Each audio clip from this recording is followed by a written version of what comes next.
Emmanuel Grimaud, vous qui accompagnez les cadres et les dirigeants dans une démarche sur mesure pour évaluer et modéliser leur stratégie de fin de carrière, vos clients sont les gagnants de cette réforme?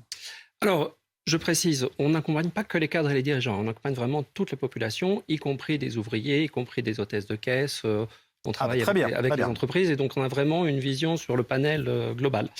Ce qui ressort des deux témoignages qu'on vient d'entendre, l'auto-entrepreneur d'un côté, l'hôtesse de caisse de l'autre, c'est qu'on a un système qui est de très très loin le plus compliqué du monde.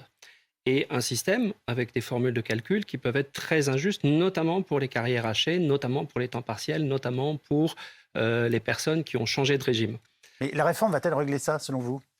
Malheureusement, non, elle ne le règle pas. La réforme, par point, aurait été un progrès énorme sur ce sujet-là. Malheureusement, elle est abandonnée aujourd'hui. Celle à laquelle on n'a rien compris pendant des mois, mais qui avait l'air très intéressante. Excusez-moi, je le dis un peu brutalement, mais... Et soutenue par la CFDT. Mais je sais bien, oui, mais je laisserai dans un instant Marie-Lise Léon réagir. Oui, je veux bien. Alors, je veux bien. Aujourd'hui, sur la question les gagnants, les perdants, la première chose, c'est qu'il y a quand même beaucoup de mesures sur le côté social dans ce qu'on a entendu hier, d'ailleurs avec un coût qui est chiffré à 4,5 milliards d'euros. Effectivement, vous avez raison. Ceux qui ne sont pas perdants, nous, on était plutôt favorables à une augmentation, à un travail sur le nombre de trimestres cotisés plutôt que sur l'âge légal, pour toutes les raisons qu'on connaît tous. Et je ne vais pas les répéter. C'est vrai que pour les cadres, ça ne change pas grand-chose, on est d'accord, puisque de toute façon, ils rentrent sur le marché du travail en moyenne plus tard. Et donc, ils partaient plus tard. Ils sortent plus tard. Le diable est dans les détails. Donc, la vraie question, aujourd'hui, ça va être, on nous annonce 40% de personnes qui pourront partir avant les 64 ans. Aujourd'hui, dans les carrières longues, il y a des injustices. Il y a des injustices parce qu'un ouvrier, un employé qui a été au chômage, s'il a plus d'un an de chômage, et sur 44 ans, on peut imaginer que sur les métiers de la première ligne, vous avez malheureusement régulièrement plus d'un an de chômage. Des ruptures. On n'est pas forcément éligible à la carrière longue. Donc très clairement, si dans ces 44 ans ou 43 ans, on continue à garder cette règle qui dit si vous n'avez pas eu, en gros, pas travaillé non-stop depuis 43 ans, vous n'êtes pas éligible, là, je pense qu'on aura un vrai problème et une vraie injustice. Dernier point, on dit perdant, mais on a fait les calculs cet après-midi, mais on l'avait déjà fait en passage de 60 à 62 ans. Si quelqu'un était prêt à partir à 62 ans, et que finalement, avec son taux plein, et que finalement, il part à 64 ans.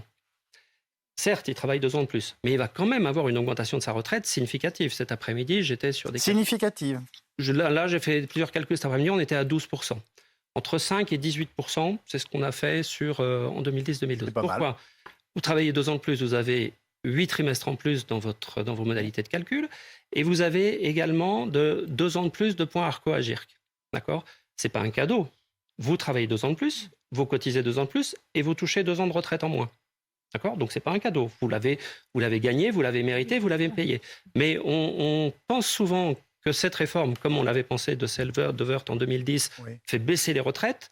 Non, c'est faux. Le fait de travailler plus longtemps, ça a le bénéfice de renflouer les régimes et de limiter les déficits ou de les supprimer. De partir avec une retraite un petit peu plus importante. Et d'augmenter le montant de la retraite. Je rappelle qu'entre 60 et 64 ans, aujourd'hui, il y a à peu près un tiers seulement des actifs qui sont en emploi. Donc on a un défi majeur. Pourquoi on ne les garde pas dans les entreprises ? Parce qu'ils coûtent cher ? Alors, parlons simplement. Attention sur un tiers qui sont en emploi. Pourquoi est-ce que le taux d'emploi des seniors est bas en France ? C'est parce qu'à partir de 62 ans, il y a 70% des Français qui sont à la retraite.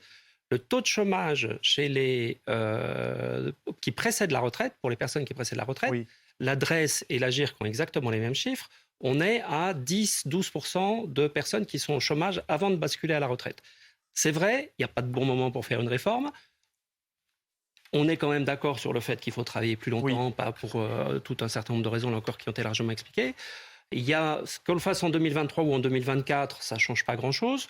Mais c'est vrai qu'en ce moment, vous parliez des emplois, on est plutôt dans une période où on est en pénurie de personnel, que ce soit l'hôtellerie, restauration, que ce soit d'autres secteurs. Donc c'est peut-être plutôt mieux que ça tombe dans une période de pénurie de personnel qu'il y a 10 ans. C'est intéressant parce qu'on se rend compte que chacun a ses critères, mais bien sûr. Où il y avait 20% de chômage. Et on le comprend. Quand on voit la différence de statut entre un chauffeur de bus à la RATP et dans le privé, qu'est-ce que ça vous inspire comme commentaire ? Un chauffeur de bus parisien, je pense, n'a pas une vie beaucoup plus pénible qu'un chauffeur de bus à Lyon, à Bordeaux ou à Vénissieux. Je trouve qu'effectivement, quand on sait qu'il y a sur les 3 régimes électriques et gaziers, SNCF, 58-64, ça fait quand même 5,5 milliards de déficit annuel qui sont comblés par nos impôts. Donc, Yves, vous payez vos cotisations retraite tous les mois sur votre fiche de paye et vous payez avec vos impôts le déficit des régimes spéciaux à une période en plus où on est pour le coup, une pénurie très forte de chauffeurs de bus et de chauffeurs de car. Pouvoir partir à partir de 52 ans quand les autres seront à 62 et à 54 quand les autres seront à 64, je pense qu'il y a vraiment une injustice et quelque chose qui devrait être regardé. Simplement, Emmanuel Grimaud. Aujourd'hui, nous, alors ça existe depuis 2003. Demain, oui. Ça fait 20 ans qu'on peut faire le cumul emploi-retraite. Aujourd'hui, ça c'est interdit aux personnes qui n'ont pas l'âge légal. Donc, par exemple, les personnes en carrière longue ne sont pas éligibles.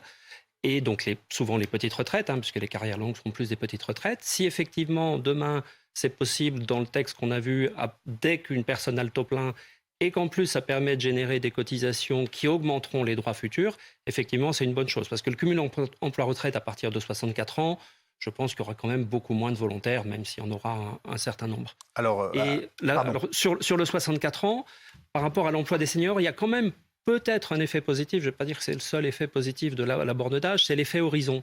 C'est vrai qu'aujourd'hui... Ça veut dire quoi l'effet horizon ? L'effet horizon, pas mal, ça. Quand aujourd'hui on voit une personne de 59 ans qui vient nous voir, elle nous dit quand est-ce que je peux partir ? Parce qu'en fonction du temps qui me reste à travailler, je vais peut-être avoir un nouveau poste, on va me nommer sur un nouveau poste ou autre. Et si vous avez quelqu'un de 59 ans, que l'âge de départ est à 62, la probabilité qu'il soit formé, qu'il ait de nouvelles responsabilités ou qu'il investisse, ou même que lui se désengage un petit peu de son travail, est beaucoup plus forte. Si on décale à 64 ans, on constate que l'engagement des deux parties se décale au fur et à mesure que l'âge se décale.